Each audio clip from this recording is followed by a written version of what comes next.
போலி செய்ய போகிறேன். போலிக்கு ஒரு தேவையான பொருள் 1 கப்பு மைதா மாவு, 1 கப்பு மைதா மாவு எடுத்துருக்கேன். அதுக்கு 1 சிட்டிகை உப்பு, துளியோண்டு மஞ்சத்தூள், துளி அந்த கலர் கொஞ்சம் வெள்ளையாக இல்லாமல் இருக்கிறதுக்காக கொஞ்சம் 1 சிட்டிகை மஞ்சத்தூள் போட்டு அப்படியே தண்ணியை ஊற்றி பிசைய வேண்டியது தான். உப்பு போட்டிருக்கேன், மஞ்சத்தூள் போட்டிருக்கேன், கொஞ்சமாக தண்ணி தெளித்து பிசைஞ்சி வைக்கணும்.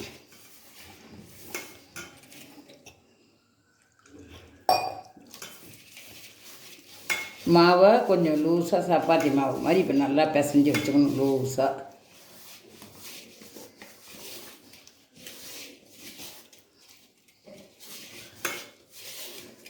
இந்த பாருங்கள், இந்த அளவுக்கு பிசைஞ்சிக்கணும். இதில் எண்ணெய் ஊற்றணும், எண்ணெய் ஊற்றிக்கலாம்.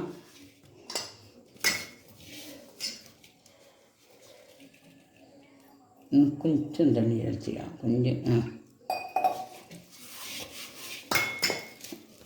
அவ்வளோதான். இந்த பாருங்கள், ஒட்டாமல் வந்துடுத்து பாருங்கள். எனக்குலேயும் ஒட்டாது, நம்ம கையிலையும் ஒட்டாது.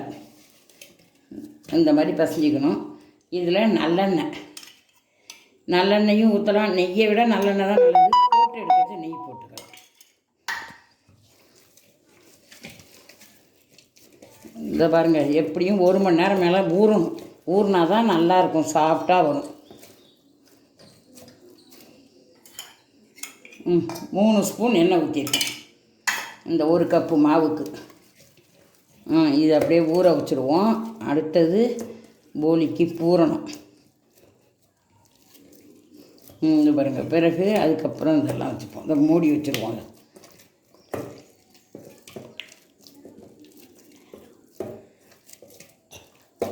ஒரு மணி நேரம்னாலும் ஊறணும் இது. அதனால் கொஞ்சம் நாடி ஊறினா தான் இது நல்லா சாஃப்டாக இருக்கும். இதை பாருங்கள், மாவு இப்போ பிசைஞ்சாலே வருது பாருங்கள். இப்படி இருக்கணும். இது ஊறினா இன்னும் நல்லாயிருக்கும். அப்படியே இதை வச்சுருவோம்.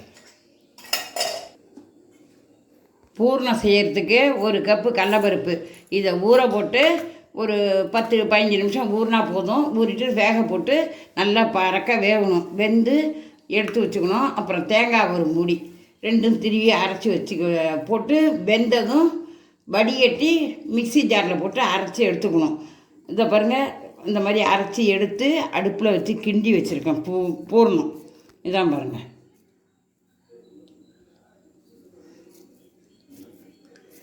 இதை மாதிரி கிண்டி எடுத்து வச்சுருக்கேன். அதை தான் போட்டு இப்போ செய்ய போகிறேன் போலியில். இது பாருங்கள், பூர்ணம் ரெடியாக இருக்கா. அதில் இந்த மாதிரி உருண்டை பிடிச்சி வச்சுக்கணும்.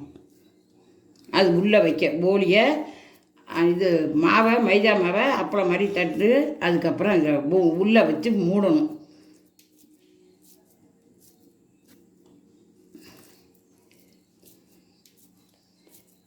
இன்னும் பாருங்க, இதே மாதிரி உருண்டி வச்சுக்கணும். உருண்டி வச்சுக்கிட்டு அப்புறமா போலியில் வச்சு மாவு தட்டி காட்டுறேன் பாருங்கள். அதில் 1 மணி நேரம் ஆச்சு ஊறி மைதா மாவு. இப்போ அது தட்டி அதில் பூர்ணத்தை வைக்க போகிறோம். இங்கே தட்டிட்டேன். இந்த உருண்டையாக உருட்டி வச்சுருக்கேன். இந்த பூர்ணத்தை அதில் வைக்கிறேன்.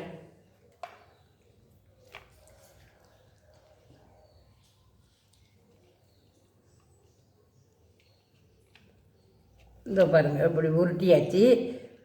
மேலே மாவு நிறைய இருந்ததுன்னா மேலே இப்படியே கிள்ளிக்கலாம்.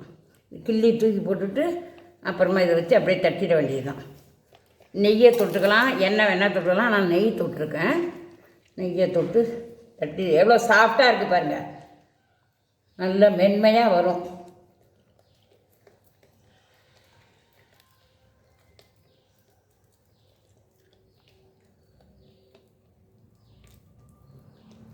இவ்வளவுதான் போலி.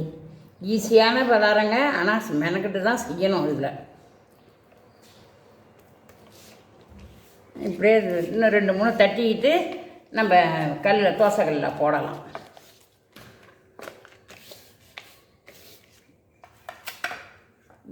உருட்டி வச்சதை அப்படியே ஈஸியாக வரும். 1 மணி நேரம் ஊறினா தான் இந்த மைதா மாவு இந்த மாதிரி வரும். இவ்வளோ லூஸாக பிசையணும். கொஞ்சம் எண்ணெய் ஊற்றி பிசைஞ்சிருக்கணும். நெய் வேணாலும் ஊற்றிக்கலாம், இல்லாதவங்க எண்ணெய் ஊற்றிக்கலாம். ஏன் நம்ம சௌரியம்தான் அது.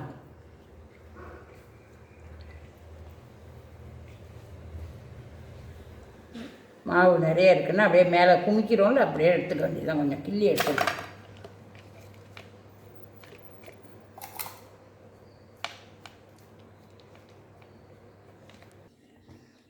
பாருங்கள், போலி இப்போ தட்டி வச்சுட்டேன். இலையில தட்டி வச்சுட்டு அப்படியே போட வேண்டியது. இதை போட்டிருக்கேன். முடிவு போய் வேக போட்டுருக்கேன்.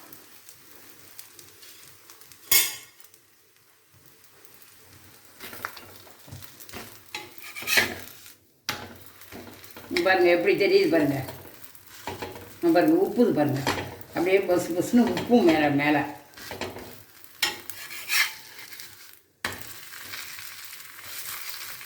பாருங்கள் மேலே வருது பாருங்கள்.